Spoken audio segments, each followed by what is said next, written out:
Corona virus தொற்றால ஏற்பட்ட பாதிப்பிலிருந்து உலக நாடுகள் மீண்டு வரக்கூடிய நிலையில சீனாவில் நடந்திருக்கக்கூடிய ஆய்வுல புது வைரஸ் ஒண்ணு கண்டறியப்பட்டிருக்கிறது அதிர்ச்சியை ஏற்படுத்தியிருக்கு. அதிலும் குறிப்பா கொரோனா வைரஸ் எந்த பாதிப்பை ஏற்படுத்தியதோ அதே குணத்தோடு இருக்கிறது தான் கூடுதல் அச்சத்தை ஏற்படுத்தியிருக்கு. என்ன நடக்குது அப்படிங்கறத விரிவா பார்க்கலாம். கடந்த 2019ஆம் ஆண்டு இறுதியில சீனாவின் ஊஹான் மாகாணத்துல கண்டறியப்பட்ட கொரோனா வைரஸ் தொற்று அடுத்த 3 ஆண்டுகளுக்கு உலக நாடுகளை உலுக்கியது.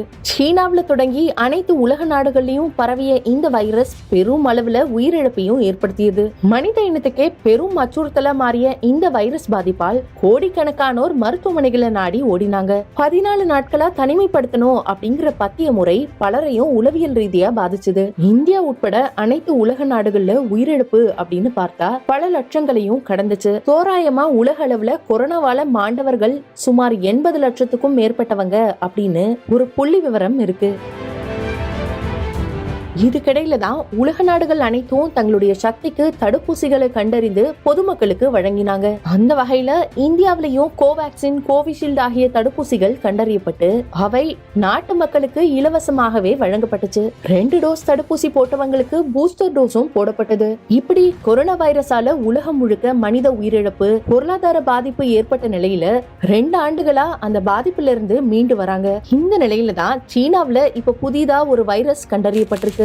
HKU5CoV2 அப்படின்னு அழைக்கப்படக்கூடிய இந்த வைரஸ் கொரோனா வைரஸ் போன்ற தன்மையை கொண்டிருக்கு. அது எப்படி சுவாச மண்டலத்தை தாக்கியதோ அதே பாணியில இந்த வைரஸும் சுவாச மண்டலம் மற்றும் குடல் உறுப்புகளை பாதிக்கும் தன்மை கொண்டிருக்கிறதா ஆய்வாளர்கள் கூறியிருக்காங்க. இருந்து கண்டறியப்பட்டிருக்கக்கூடிய இந்த வைரஸ் மனிதர்களுக்கு பரவுறதோடு தொற்று தன்மையும் கொண்டிருக்கு. Wuhan university and the Wuhan institute of virology ஆராய்ச்சியாளர்கள் நடத்திருக்கக்கூடிய ஆய்வுல இந்த வகை வைரஸ் கண்டறியப்பட்டிருக்கக்கூடிய நிலையில உலக நாடுகளிடையே இந்த செய்தி தீயா பரவி வருது. கொரோனா வைரஸ் போன்று காய்ச்சல், இருமல், தும்மல், வயிற்றுப்போக்கு போன்றவை அறிகுறியா இருக்கும் அப்படின்னு கூறப்பட்டிருக்கக்கூடிய நிலையில மீண்டும் ஊரடங்கு பிறப்பிக்கும் அளவுக்கு அபாயம் ஏற்படுமா அப்படிங்கிற கேள்வியும் எழுந்திருக்கு. எனினும் மருத்துவர்கள், ஆய்வாளர்கள் தரப்புல அந்த அளவுக்கு பாதிப்பு இருக்க வாய்ப்பில்லை அப்படின்னு கூறப்பட்டாலும் உலக சுகாதார நிறுவனம் இதுல கவனம் செலுத்தி பாதிப்பின் தீவிரம், வைரஸின் தன்மை, எதிர்கால பிரச்சனை குறித்து விரிவா ஆய்வு நடத்தி உலக நாடுகளுக்கு உறுதியான தகவலை கொடுக்கணும் அப்படின்னும் முன்னெச்சரிக்கை நடவடிக்கைகளை மேற்கொள்ளணும் அப்படின்னும் பொது தளத்துல கோரிக்கைகள் எழுந்திருக்கு. கொரோனா தொற்றிலேயே பல உருமாற்றங்கள், திருப்புகள் வந்தாலும் அவை அனைத்தும் முதல் வைரஸ் அளவுக்கு பாதிக்கல. அப்படி புதுசா கண்டறியப்பட்டிருக்கக்கூடிய இந்த வைரஸும் பெரிய அளவுல தாக்கத்தை ஏற்படுத்தாம நகரணும் அப்படிங்கறதே அனைவருடைய எதிர்பார்ப்பாகவும் இருக்கு.